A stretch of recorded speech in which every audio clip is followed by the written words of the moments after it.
Festival. I'm Graham Todd, Litquake's Deputy Director, and our 2021 festival runs from October 7th to the 23rd, online and in person. You can find all of the details at litquake.org. Tonight, we are honored to be able to present Brandon Hobson in conversation with Tommy Orange on Brandon's book, The Removed. But before we get to that, a few quick orders of business. Tonight's event has been pre-recorded. While you won't be able to ask questions of the authors, we do encourage you to use the chat to connect with your fellow book lovers. You can support Brandon and Tommy tonight by buying their books at bookshop.org or at your friendly neighborhood independent bookseller. We also ask for your support of the Litquake Foundation to allow us to bring you these events largely for free. It's a precarious time for artists and arts nonprofits, and if you believe in keeping literature a key component of the Bay Area's cultural landscape, please consider dropping us a few dollars if you haven't done so already. Every little bit helps. We accept donations on Venmo, at Litquake, on PayPal at info@litquake.org, or directly at litquake.org/donate. Don't forget to follow Litquake on social media and our newsletter for the latest updates. And after tonight's show ends, a little window is going to pop up with a survey. Please fill this out. Surveys are essential to Litquake's fundraising efforts with foundations and major donors. So let's get on with the show. Brandon Hobson is the author of the novels The Removed and Where the Dead Sit Talking, which was a finalist for the National Book Award. His short fiction has won a Pushcart Prize and has appeared in the Best American Short Stories, McSweeney's, American Short Fiction, Conjunctions, Noon, and in many other publications. Brandon is an enrolled citizen of the Cherokee Nation tribe of Oklahoma.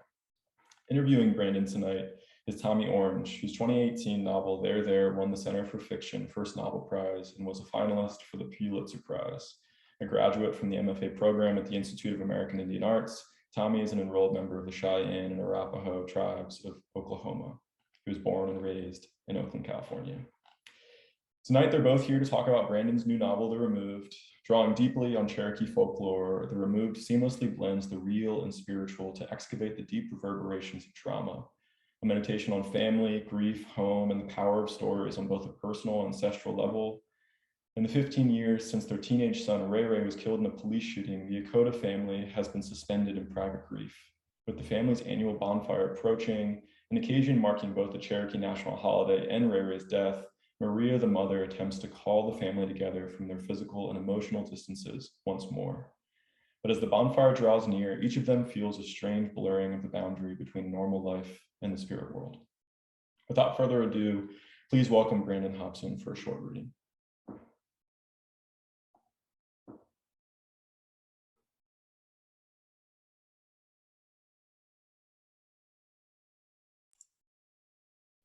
Thanks, Graham. I'm going to read a section toward the last half of the novel from Edgar's perspective, and that's Ray's younger brother, who has found himself in the mythological darkening land. September 6th. I tortured myself over thoughts of the game Savage, wondering whether I'd be captured or shot and killed. I wondered how many others had died in this place. Jackson and Lyle wanted me dead, I was convinced. I started to panic then. I wore myself out, imagining I was dodging bullets, running down alleyways, crouched between buildings. Bombs, explosions, pistols fired. I pictured myself near Devil's Bridge, being exposed to radiation and covered in mud, while men in gas masks questioned me about whatever they wanted to know. For a while, I felt the urge to vomit, sat over a wastebasket with a finger down my throat, gagging myself. But I wasn't able to vomit, only dry heave, which made my eyes water. I tried to relax in my bed. I told myself to stay calm, stay civil. It had rained all night, a steady rain for a while.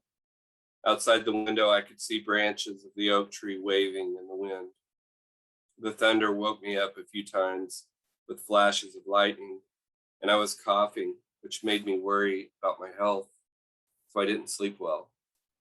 I thought about that projection with my brother Ray Ray. I looked out the window and saw puddles around the tree and in the road. I saw trees with low-hanging branches in the distance, white clapboard houses beyond a rickety fence. Everything appeared dreary as usual, the world gray-blue in a darkening land. It rained hard for a while, and then it tapered off. Time started to feel heavy. Lying there, I thought about my mother and all the weight of her responsibilities, having to care for my dad. My thoughts turned to images, a memory of when I was 6 or 7 years old, and she pretended to cry, and I said I was going to run away. It didn't make it farther than the fence out back. I don't remember why I made the threat or where I said I was going, only that I was running away from home, from her. I stood there for what felt like a long time, listening to her sniffles, her fake cries. I felt terrible about it. All these years later, I still felt bad about it, threatening to run away, even though I knew she was only pretending to cry. I stayed in the backyard and played with our dog Jack, rolling around in the grass with him. We played tug of war with a twig. I let him chase me around the yard, and eventually I forgot about running away.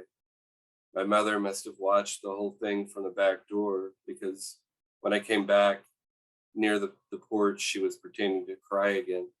I don't want you to run away, she said, putting her face in her hands. Jackson stepped into the room now and said my days were numbered. I sat up in bed and he walked out. I got up and followed him into the kitchen. What does that mean? I said. My days are numbered. His back was to me. He was stirring his coffee cup with a spoon. I've been trying to create these augmented realities, he said. This whole place is an alternate reality. Just look how many pillheads live here. People coughing, sick from decayed lungs, craving an altered state of mind. We'll all overdo it. What are you talking about? He turned to me and took a sip of his coffee. We've been using you to develop our gaming here. Now your days are numbered. It's an expression. I know the expression. We've got images of you all around town, Chief. People filmed you last night at the warehouse. It's a live shooting game. Fuck you. His eyes widened, but he didn't say anything. It felt good to lash out at him. I could feel myself wanting to go on and on. I couldn't take him any longer. Another thing, I said. I saw Ray Ray's image last night in the projector downstairs. What are you doing? He waited for some time, thinking. You saw whose image? Cut the bullshit. Oh, he said. He looked at me and blinked slowly. The machine projects images I feed it. I feed it images I get online all the time. I use Facebook photos or whatever. I included photos of you and Ray Ray and your sister. You're pathetic, Jackson. You deserve to be alone. I'm getting out of here. I wouldn't try to leave if I were you, Chief. You're the star of another game I've been working on. It's called Savage. And I'll stop there.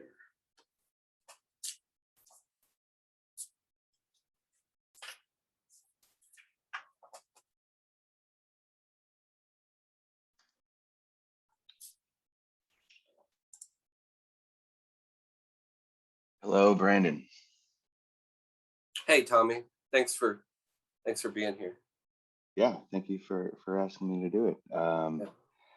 This is, I guess, the beginning-ish of your virtual tour. Well, I've been doing it for a while, for a few months now. But yeah, it's been weird doing it all. Everything. It doesn't really feel like I've been on tour or anything. It doesn't feel like I'm promoting a book. It's weird. With for the Dead Sit Talking, had that been a full-blown tour, or did that pick up more steam after you got the National Book Award finalist? Yeah, no, I did a few readings, but nothing until, well, when it was longlisted first. That was, and then finalist. Yeah, that's when it really kind of picked up steam. Yeah, and that's, I think, because you know, it was a smaller press. Soho Yeah. published it, independent press. So. How have you been faring in the pandemic? All the different faces and phases of it. It's not just it's not just a specific time period to point to now. It's not like last summer.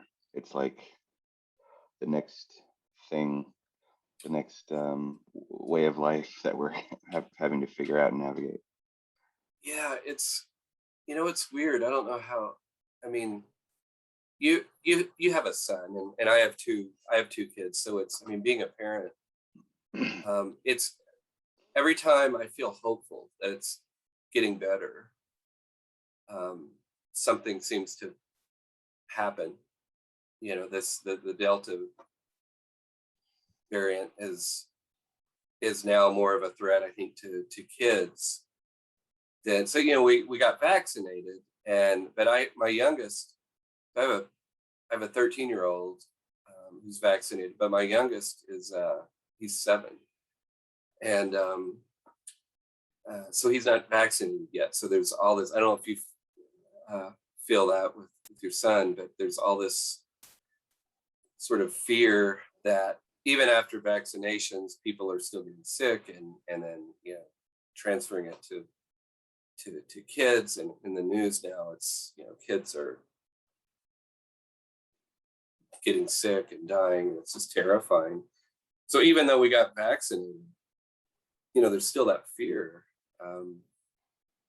I don't know if you feel like that with your son. Yeah, I mean, we're sort of, we feel pretty extreme because you know, if we look at our friend groups and our family groups, and everyone's sort of doing it different, has been the way we talk about it. Because when we hear how somebody else is doing it, it feels like riskier. And we live in the mountains, pretty isolated. The nearest neighbors, like, you know, acres away, and we have the privilege of being able to be super safe. Like we don't have to go out and work. And he's been homeschooling. We had already pulled him out of school right before the pandemic hit because he was going to travel. We were going to go to New Zealand and Australia for some book festival stuff.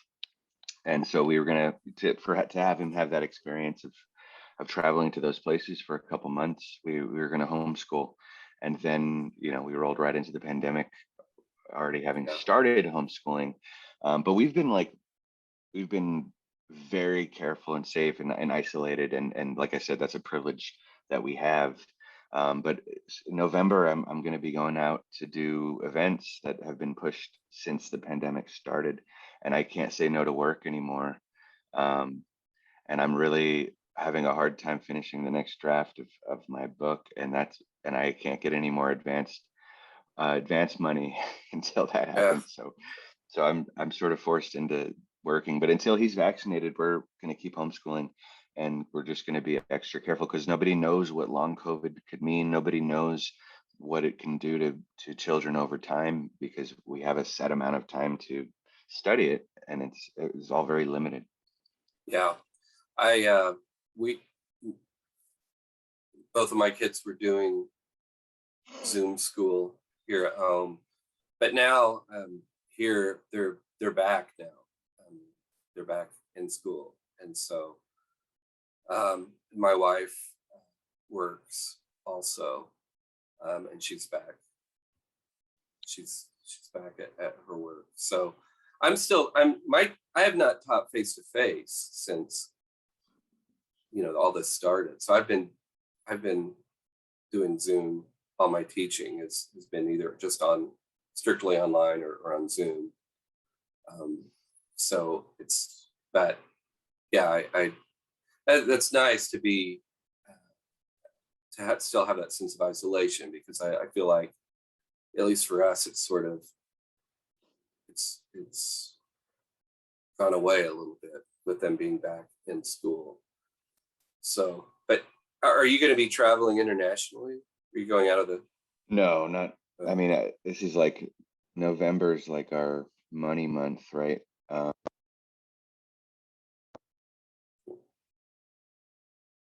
in November.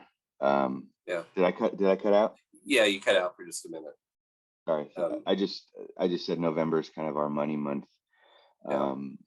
And a lot of people want to do native events and bring in native authors during November. So, but it's everything's in the States, and there's still a ton that's Zoom. So I'm not that worried about traveling because I'm vaccinated and Yeah. I'll mask everywhere, and Yeah. I know there's breakthroughs, and as long as I am tested before I come back home, then my biggest worry in all of it is my son. Yeah.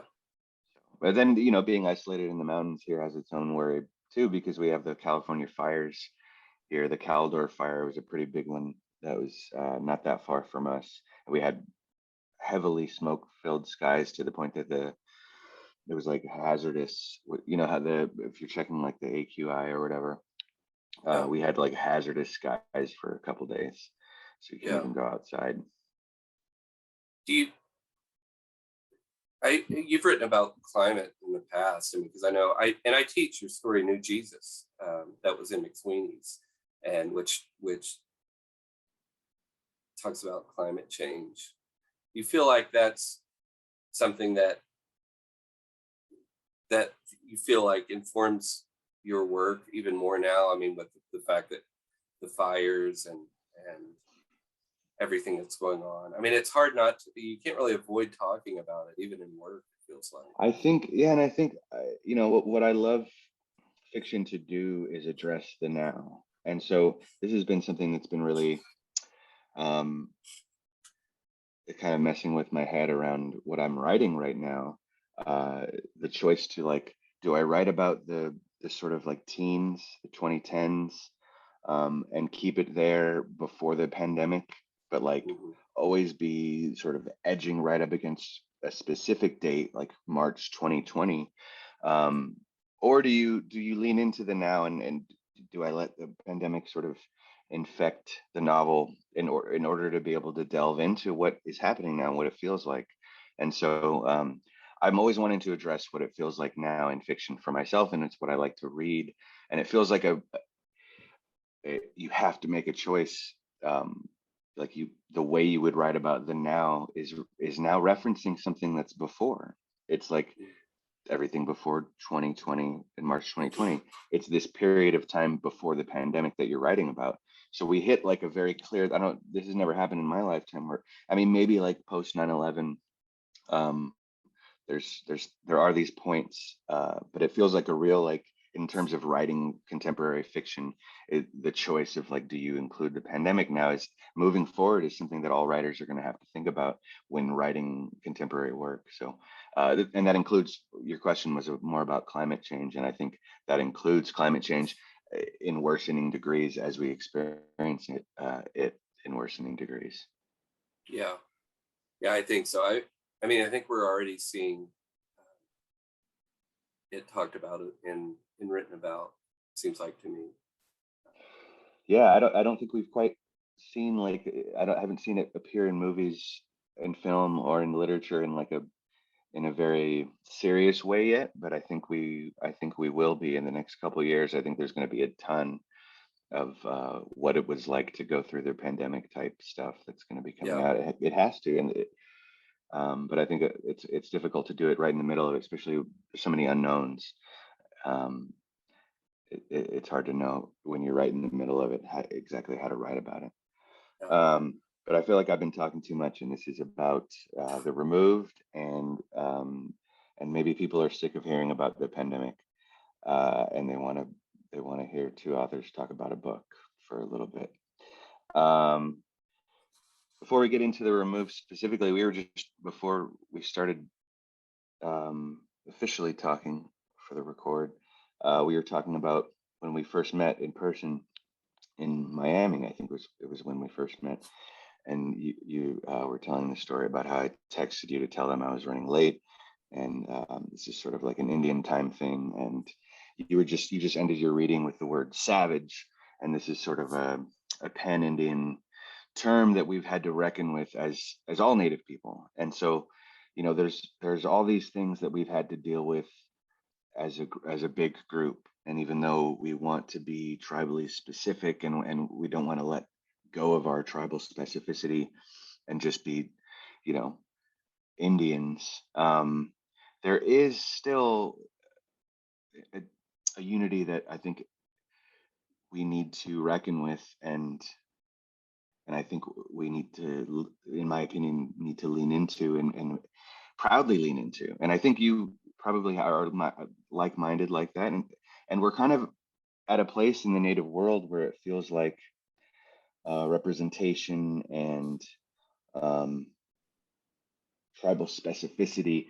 It feels like we need to make a choice as artists, as a collective, and so I'm thinking of like the police violence, that sort of the inciting incident in your book. This is, and high rates of incarceration, and some of the themes in your work and foster care. These are all like things that we've all had to deal with. And reservation dogs is kind of like a hot thing right now. I'm sure you've been following, and they're like purposely going out of their way to not name a tribe and not name a reservation. It's like, it's a movement toward unity for Native experience. So I'm just wondering if you can talk about that in your work, and just your opinion on what to do as a people who we're both one people and we're our own people. And what do you think, like what should we do about that? Because it feels like a real problem that we can't just keep putting it off, and it can't just be tribal specific, and it can't be just pan-Indian, but we need to find. So if you could just speak on that. Yeah, I think that's, we could talk for, we could talk all morning Yeah. for hours about this. I think, those kind of issues, I feel like, I wanted with my work, I wanted to address in not so much specific ways, but much broader terms of Native identity, especially my last two books, especially. Some of my earlier work, I had sort of leaned to that, but I ended up cutting it out and just taking, culture and race completely out of it, and just trying to focus on much more on story. But I've been thinking about the violence against Natives, that not only for hundreds of years, but I was thinking about when the American Indian movement started in the 70s, and Russell Means. I don't know if you ever read Russell Means' book, where White Men Fear to Tread. That it's a fantastic book. I think you'd really like it. But that book, and the way that police violence was happening in Minneapolis, and I read that. I didn't read that book until a year ago, and but I had always sort of thought about it, and how violence continues to happen against Natives, and it doesn't seem to be getting better. And then, you're Cheyenne and Arapaho from Oklahoma, and there's a family, Good Blanket family there, that really got me thinking about, when I started writing The Removed, I was thinking about the Good Blanket family. And Yeah, those are our relatives. Okay, I didn't know that. Yeah. So, for people that know, one of the Good Blanket kids was shot and unfortunately killed by a police officer. And his parents had called the police for help, because they were afraid he was going to hurt himself. He was in an argument with his girlfriend, and he ended up getting killed by the police. And one of those gunshots into the head was more toward the back of the head. I just, that story, just was devastating, and the way that the news, as usual, downplays all of it. And I, I don't know. I'm not really. I'm talking more about violence, I think, than addressing your question. But I just think in terms of just writing about Native lives in general, it's hard to avoid talking about violence, right?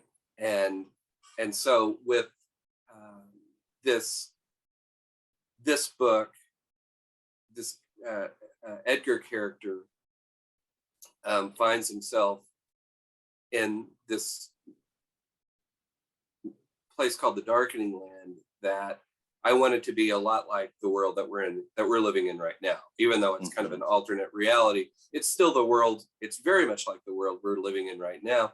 And he is fearing for his life just because of a video game that becomes a live shooting game, really, a shooting game against Indians, and which the guys who made it are calling savage. And while that can seem, I think, absurd to a lot of people and really weird or overly surreal, it doesn't seem like it's, to me, it doesn't feel like it's all that different than what's going on right now. And so I guess wanted to with this book to try to sort of address more of the violence and that natives in general are still facing today, whether that's police violence or whether it's just outright racism by saying little words like chief and these sort of names that that people in the book are using that we hear out in the world. But what do you think about? Do you feel like? I mean, when you and I both teach at IAIA, and I think it's an important question for that we get our students thinking about where do we go forward from here. And at some point, I mean, I don't only want to write about violence, but I wanted specifically this book just to be about violence, right? And taking it in ways that, looking at it in ways that in my own way hasn't been done before. I try to do things different structurally with this book and with language. I'm always trying to do stuff with language, but I don't know. I mean, it's an exciting time to me, it seems like, because there's a lot, people are paying attention now. And it's really nice to see a couple of television shows finally. You mentioned Reservation Dogs, not mentioning specific tribe. Even though this family is Cherokee Nation and takes place in Tahlequah, kind of an altered version of Tahlequah, which is a nickname called Quah. People call it the Quah. So it's a little bit of a kind of an altered view of that town in Oklahoma. And everything is a little bit just off kilter, just a little bit. But I didn't want to focus too much on specifically the tribe. Right. I don't know. I don't know that I've really even answered your question. I feel like I just sort of. Well, I don't think there's an answer. I think we're at an interesting place. And somebody at IAIA during this last residency was really pushing the tribal specificity thing and like, don't use Indian as a general term in the writing. And I don't know that that's great advice. I'm not going to name names but like I just finished My Heart is a Chainsaw, which is excellent. It's so good. And Yeah. Stephen Graham Jones does a thing. I mean, he's talking about Shoshone people in Idaho, but he also uses Indian as a general term. And I think you can do both. And I think both is the way forward. But I also think not using it and speaking to a general experience works, as in reservation dogs. You know, if you know there are Muskogee Creek things happening, and there, you know, they say like Wado, and so like there are like things that are pointing to certain tribes for sure. So I think there's a way to do it that doesn't need to be so divisive. And I would just hope that we move forward in a more unified way, because our experience is so, you know, I'm watching Reservation Dogs and I'm thinking about kids in Oakland that I worked with. And they didn't grow up on the res at all, but the experience of being a Native person and a young person in this world is similar enough that somebody can be in Oakland and be in Oklahoma. And this kid I'm recognizing as a kid from Oakland who's, you know, in Oklahoma. So I think, you know, and a lot of kids in Oakland, and I'm sure it's true also in Oklahoma, you could be from 2 or 3 different tribes. And at that point, you can't be tribally specific toward one. And so the nuance and the expansion of language around who we are and what we're made of as Native people, there's room to grow, and I think we're at a really interesting point to be doing that. I mean, even in like you said, other shows, Rutherford Falls, it's a made-up tribe, and that's sort of another avenue to go. Is like, this is a tribe that resembles an East Coast tribe that's near a casino, or sort of casino centered community in some way, but it's a fictional tribe, and I think that's another cool way to be inclusive rather than being divisive in any way. Yeah. I was just going to add to that. Yeah, I know that in the removed, I had some specific words, you know, Wado and I think Osio, but also I wanted to expand a little bit, and like there's a term I use, Great Spirit, that the mom uses, the Great Spirit, and which is not anything that necessarily Cherokees don't say. And so I could see, maybe I could get some backlash for that, because Cherokees might use, you know, creator or God or something, but not Great Spirit. But I wanted to use that in this book. I have friends that use that word, right, who aren't Cherokee. So I don't know. It's yeah, I think you're right, and I think both. It's just as long as we continue to move forward. Absolutely.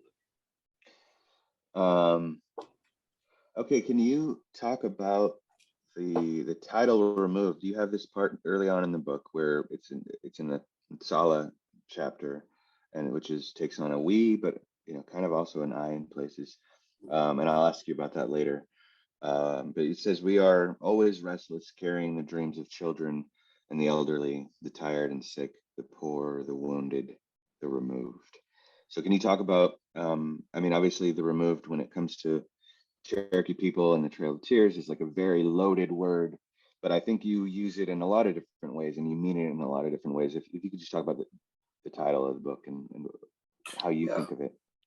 Yeah, I mean, that's one.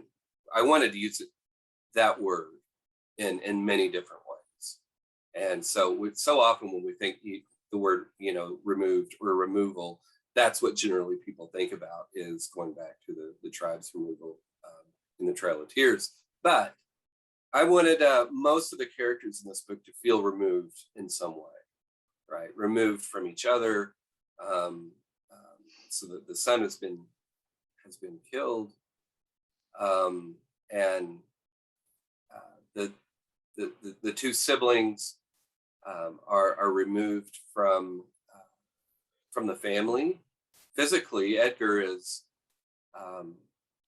in Albuquerque, and then he goes to the Darkening Land,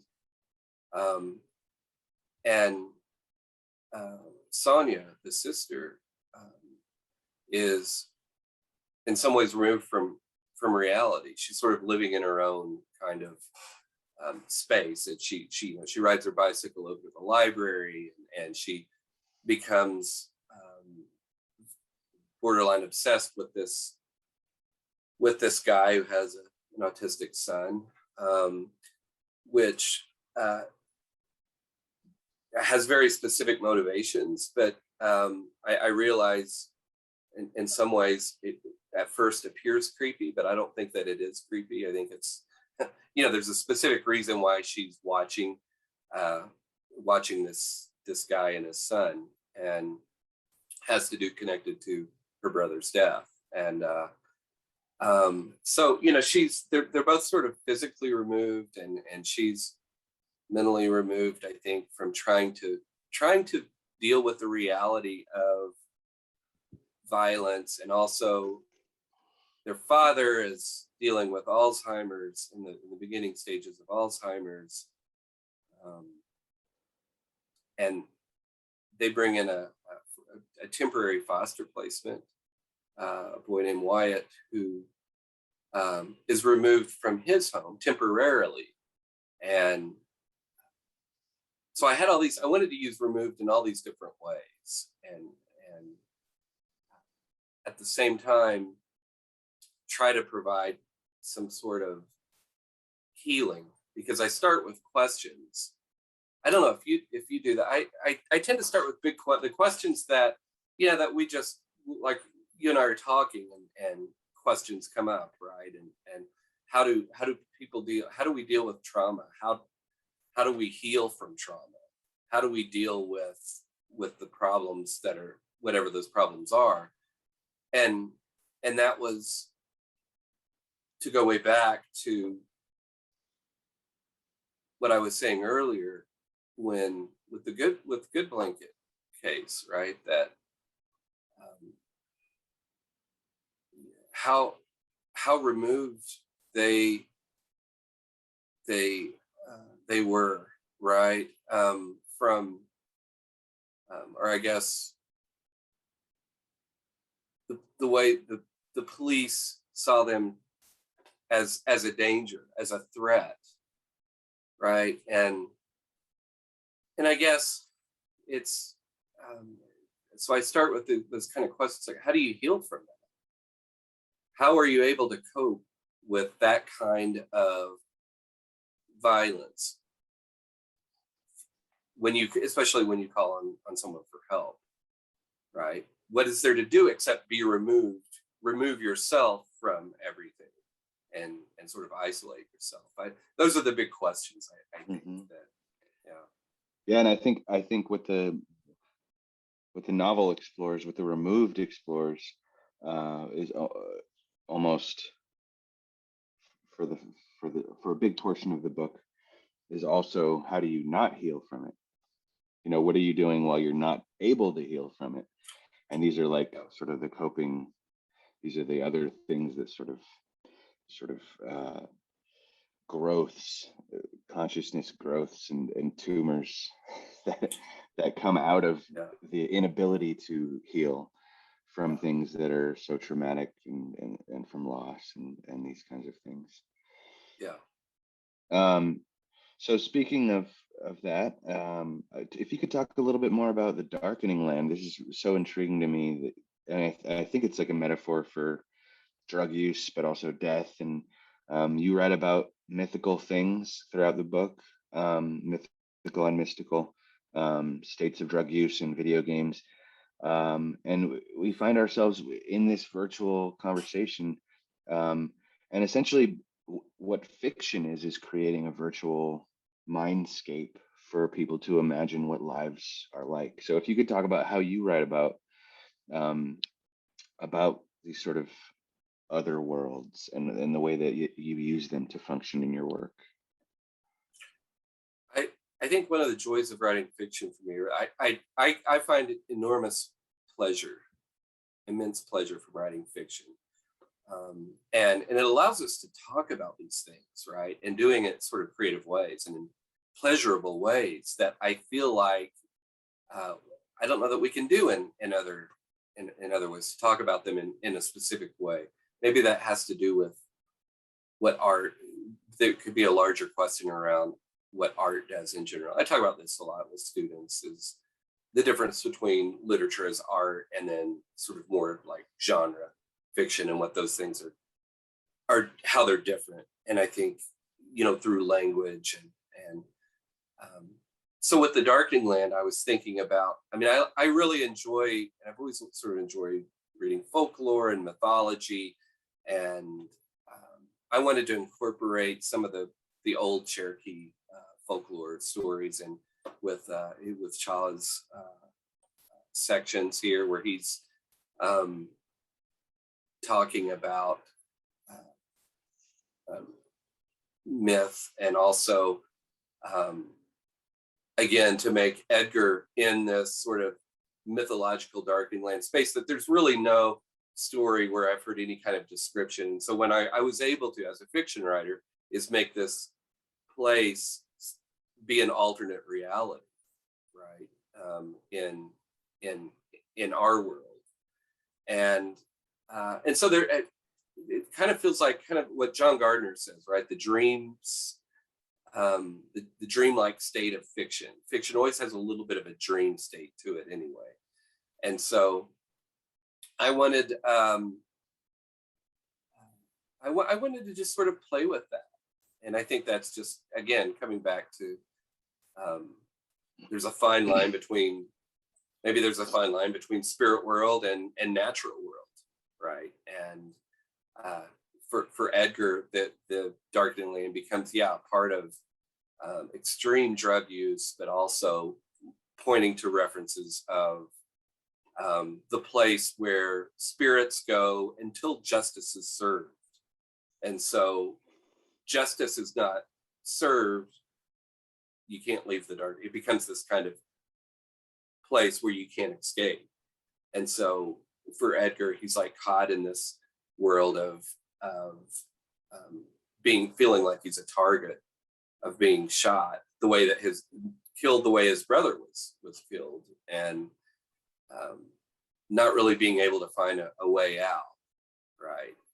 And so those sections were, for me, probably the most pleasurable, I think, in writing, just because I felt like I could be as, I don't know if absurd is the right word, maybe surreal is the better word. And you mentioned Stephen Graham Jones earlier, and he's so brilliant, and he's able to write about surreal horror, right? And in ways that, to me, feel very, there's a fine line between those things. And he's such a great writer and so prolific. So the Darkening Land, it's I don't know if I'll write about. I actually have a few stories that take place. In fact, I had at one time I had a whole set of I had 5 stories, and none of one was published, but the rest of them, I just all wanted them to take place in this. And I thought at one time, I'm going to write a collection. It's all going to take place, but it became too bizarre, I think, and then some of them I just wasn't happy with, so I just sort of trashed a lot of them. But yeah, I don't know. I think writing about folklore and mythology comes out of this sort of my joy of reading about that stuff early on. So I'm going to ask you a pretty crafty question, and this is maybe just out of my own curiosity. Hopefully other people will appreciate it. But you have a really natural balance of having your characters having interiority and sort of, being involved in scenes, and the story sort of is driven. And that's not an easy balance to have. Sometimes, in my opinion, people don't have enough interiority. And I really love what interiority does in fiction, the way it can access consciousness. Sometimes when things are too much scene work, I don't feel invested. And so I really appreciate your ability to include a lot of interiority. And I'm wondering, so you have all these POVs and they're all first person, and this is not easy to pull off. To have a lot of POVs and have them all be first person, you sort of risk having them blur into one another, but you don't do that at all. And I think for me, sometimes I use POV changes as a crutch to really make sure that these voices are being differentiated.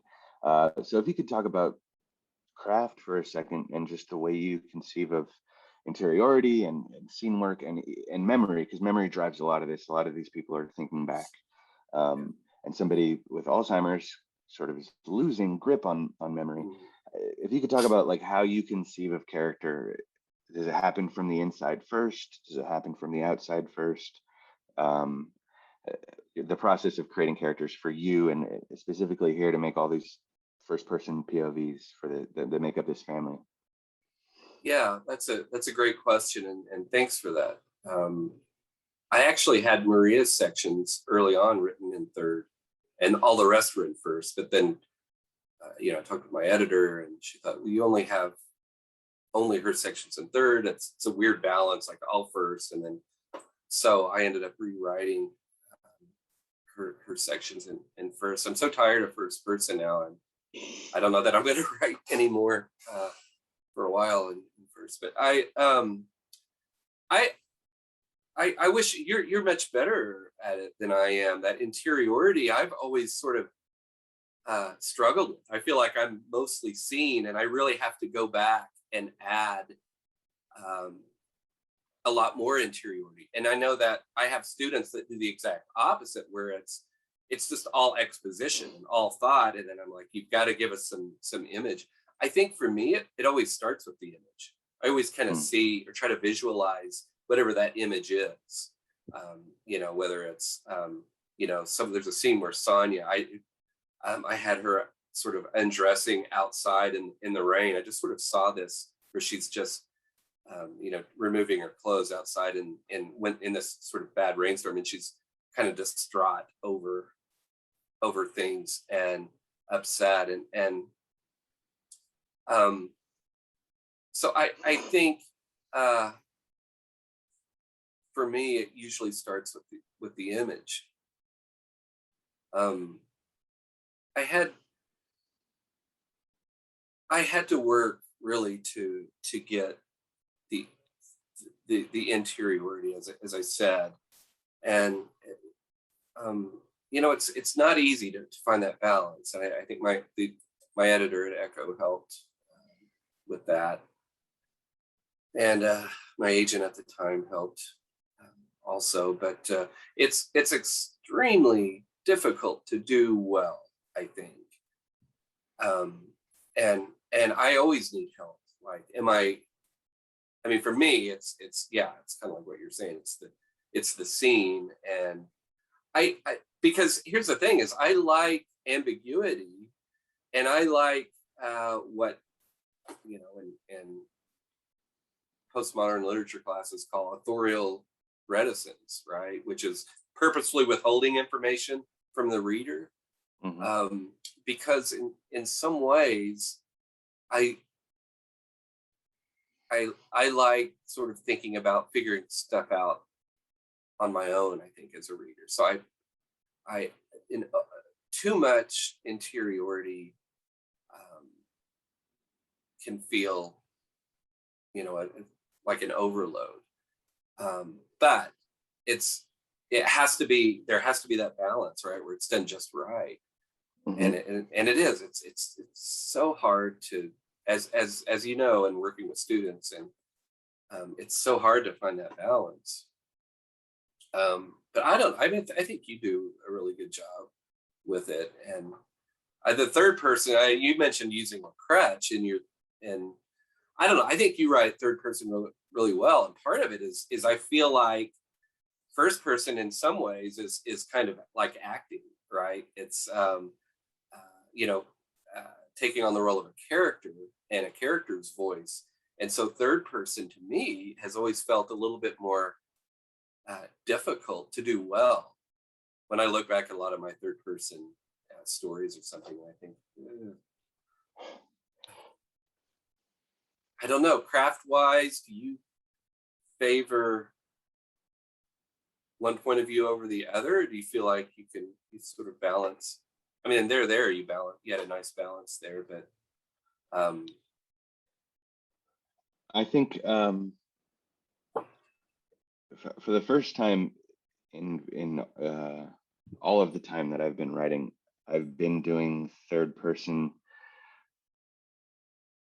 I guess I would say I would call it reaching for omniscient, because I don't think I have been able to access the omniscient space. But for there, I was only third person limited. It was the only third person I would do. So if you call first person acting, which I think is apt, I would say third person limited or third person close is like maybe being like a cameraman, and like you're close enough to like smell the actors and know what they're really thinking when they're off camera and what they're really like. Um, but you're not the director, and you're not like up on some, you're not looking at it from way back, or you don't know all of the pieces and how they're supposed to fit together.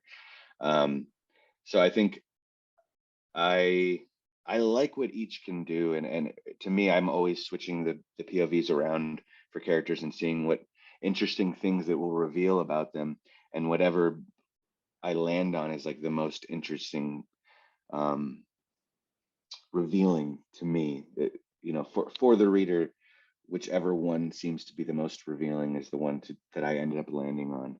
Um, but I've been experimenting with third person, like I said, reaching for omniscient, because I'm not quite sure how to do the fully omniscient thing.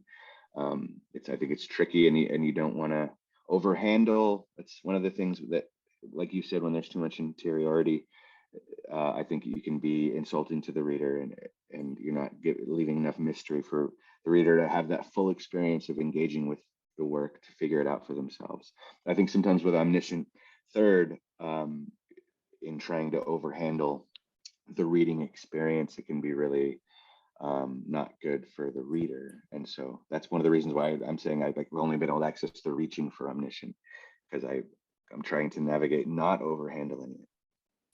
Yeah, I had a teacher, well, the writer Stuart Onan one time used to say that always assume the reader is smarter than you, right? Mhm. And I always thought that was good advice, because so often we feel like we want to try to over explain, so that it becomes difficult to know how much to explain or how much information the reader knows, and but and sort of giving them the confidence of, yeah, they can figure it out. I don't know how many times I've gone through editing my work and crossed out stuff. It's like, yeah, that's so obvious, of course, right? Mhm. That Mhm. why I put that. But um, yeah, is your you mentioned your new one? Is it are you close to being done? Pretty close, because I know a while back you were. I No, thought you were. I just hit a wall and started destroying. So that's where I'm at right now. I'm gonna in like 10 days. I'm gonna spend a week in a hotel, and I'm starting to rebuild. But there was this whole historic piece, because you've read part of it, Mhm. and I think I'm cutting all the history out. I think I want, and as I said earlier when we were talking about the pandemic, the possibility of including that, that might be happening. So I don't know. I was on my way toward what I thought was going to be, one thing, and I started feeling really like destructive, and sometimes that destruction can be good, to like rebuild and destroy what I had. I have to continue to be convinced by it, and to be into it, to finish it. As you know, it's one of the sustained belief in your own work is part of the challenge. And Yeah. for me, sometimes that means I got to tear it all down. So right now, I'm Oh wow. I'm not in great shape, Hmm. but I'll get it there. So Can you walk away from it and work on something else and go back, or are you just one that has to? Because sometimes I try to have two things going. That way, when one feels like it's not going, or I'm trying to work it out, like the clues are there, but I can't work it out. Right. So I yeah. work on something else for a while. Well, right now I have enough just within the novel, and enough different parts, that I definitely walk away from parts, Yeah. because time is sometimes the only thing that gives you perspective. And continual focus on one section can really just end up mangling it. or distorting it in ways that aren't good for the work. So time and letting it breathe with time is definitely one of the things that I have to do. Right now, I feel a lot of pressure to finish it internally, more so than externally. I really want to finish it, and so in the past, I've definitely done 2 or 3 things, and I appreciate going to one thing, and taking a break from it. But right now, this is my sole focus, and I really want to finish in the next couple months. So Will it be out in 2022, or is it going to be? I think that's out of my hands. I would push for it fall 2022. If I can finish it fall 2021, I would hope that we can do it fall 2022. But then again, I don't know what the world's going to look like next fall either. With all these people being irresponsible about vaccination, this allows more variants to be possible, and stronger variants. And so we could be moving into a different life style, a different way of living that we all have to figure out if we're going to be selfish Americans who claim that we want freedom, and that's driving all these horrible ignorant people and allowing the virus to really become stronger and more ubiquitous. Then that's just that's what we deserve as Americans. That's our core is individualism and selfishness, and if that ends up being something that changes our whole country, because other places have been able to figure it out, and we have all the resources to do it, and we're not doing it. And so it'll be what we deserve if that's what I hope it's not. I hope we can all live together in a social way. But I always feel like, even though most of the people that I meet, I really, really like most people I meet, I really, really like, but in general, I have a really low opinion of people. It's like, on an individual basis, people are cool. Right. Groups. Yeah. So, it's sad. Can you talk about, I think we might be coming close to wrapping, but I want to hear a little bit about how much research you do when you're writing a book, how much reading you do of other books or fiction. Do you avoid reading other fiction while you're writing your fiction? There's a lot of opinions that writers have on this, and I myself, I read a ton of research, and I also read other contemporary work, and anything that's like feels like it's in the family of what I'm even working on, I'll read, because I think reading is a muscle, and I like keeping it in shape, and when you lose the muscle and it becomes hard to read it feels really bad, and like you're not doing your job. No, I agree with that 100%. I always try to read fiction. I have to feed it, right?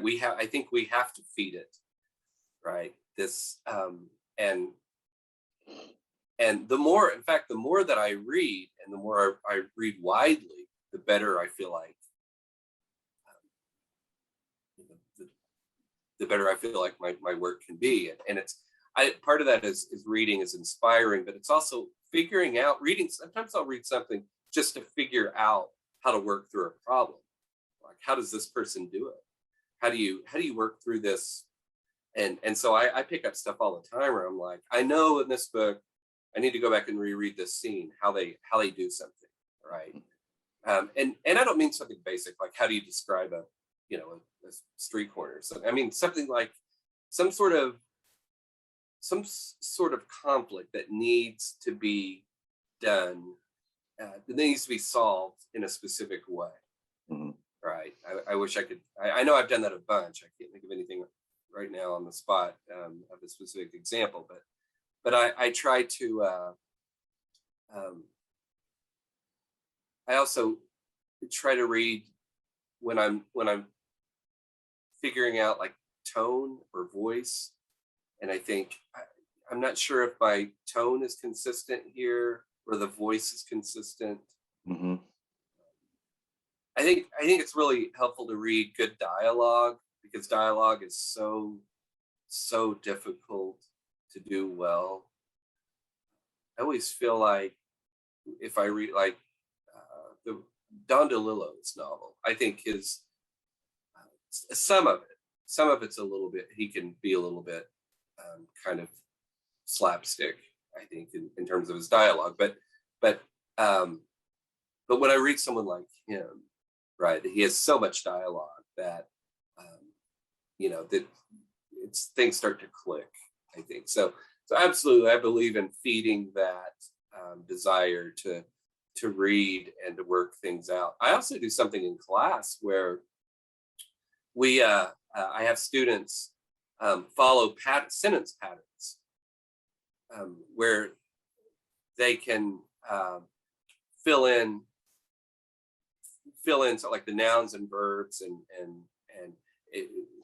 so I have them pick a sentence that they love. Because a lot of times students will say, and I've done this too, but it's like, wow, this is an amazing, beautiful sentence. Why? Why is it? And a lot of it has to do with the sort of construction of the sentence, which not to sound like too much like a grammar nerd or whatever, but if you look at, you can. It sounds like advanced Mad Libs.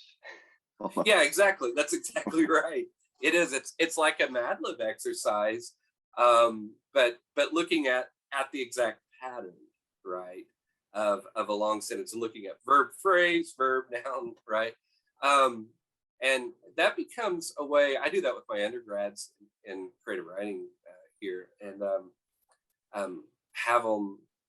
That becomes a way sometimes for them to break through, like if they don't know how to begin, to begin a story, or to even end a story, and they bring in a sentence from something they love and just sort of fill it in and have the same. It's entirely different sentence, right? But the pattern is the same. Mm-hmm. And it only works. It works best with a really long sentence, I guess. Yeah. So very cool. So it is kind of an advanced ad lib, I think. But I sometimes pay attention to to the patterns of sentences. Yeah. And I think that's how we get into the sort of rhythm of language. So this is Litquake, and it's celebration of books in a sense, and we're talking about reading. So what are you reading now that you're excited about? And now could mean last month, or even a few months ago, or even over this. I mean, I guess we're still in the summer, kind of. But just like what have you been excited about in fiction? Well, there's a lot of great stuff coming out. Lauren Groff has a new book I'm excited about. Matrix. Matrix that looks very historical. I'm interested in reading that because all the research she must have done for that book. And I've never really tried to write something like that historical, mm-hmm. but I imagine that would be a lot of fun to do. So I'm excited about that. Right now I'm just buried in. I teach 3 classes, so I have we read. Well, as I said, we teach year story. I teach a lot of short stories that I've taught over the years to students. But there's a big novel out. One of my classes were reading by Matt Bell called Appleseed, that incorporates 3 different timelines and focuses a lot on the climate and the way that we treat the earth. And so we're reading that in one of my upper level undergrad classes, and that's going well because I wanted to talk about nonlinear narratives and how juggling 3 different timelines can work in a novel. And how do you, well, this is like your work, right? How do you sort of in a nonlinear, how do you manage multiple points of view in a novel, and how do we make those decisions? And so it becomes much more of a discussion on structure, I think, than like the line level sentence patterns I was talking about, where we read a novel. And so, but I read that and just finished it, and we're talking about it, and that's a really, really good book because it takes place in the past and in the near future, and then the far future in an ice age. So that's going well. But there, oh my gosh, there's so much that feels like there's out right now. I want to read Stephen Graham Jones' new one also when I get Yeah, a break. I just finished it yesterday. It's so great. It's amazing. Yeah. Well, he's I don't know how he can crank them out I know. like It's that. enviable. It's pretty enviable. Yeah. What about you? What are you reading right now? Well, I just finished that. Yeah. I got it randomly in the mail. This is a perk of being an author, I guess, is that sometimes people will send you books. I mean, sometimes they're blurb requests, and it can be really, you can feel really guilty because you can't get to them. But somebody sent me this book called After the Sun. I know that one of the stories from this was in the New Yorker a little while ago. Yeah. And I think it's pretty great so far, and it was kind of a cool thing to get in the mail with no note. Nobody was. I was reading a lot of research, but like I said, I started doing some destructive work and considering not doing a historical piece, and a lot of the contemporary parts of what I'm working on are not as research driven. But I just read After Parties by Anthony Vesna So, and my wife kind of grew up in Stockton, between where we are now and Stockton. He's from Stockton. He grew up in Stockton, Cambodian community in Stockton, and that book is excellent. That's been one of my favorite reads in a while. After Parties. So I've been during the pandemic. I've been reading all of Toni Morrison. So I just have God Help the Child and Tar Baby, I think, are the last two. So I wasn't a huge reader of her before. I appreciated her in the sense that people talked about her in a way that I knew she was important, but I don't think I was mature enough as a writer or a reader to really fully understand the power of her voice and what she's doing with the work. So that's been really blowing my mind during these past 15 months. I just want to thank you guys so much for taking the time today, and appreciate the craft lessons and the reading list homework. And yeah, I think Brandon, thank you so much for being here. Tommy, good luck with the draft. It sounds like it's become unwieldy, but it's I'll say what I've read of Tommy showed me some of his next novel, and it's really fantastic. So thanks, Brandon. As expected, I'm sure there's a lot of people out there who are looking forward to it for sure. Definitely.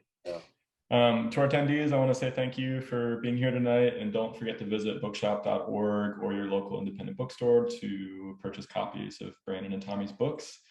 Our festival runs through October 23rd, and like I said before, there's more details at litquake.org. And good night and good luck. Thanks, Brandon. Thanks everyone. Thanks, Tommy. Thank you. Thanks, Tommy. I appreciate it. Thanks, Graham. Okay.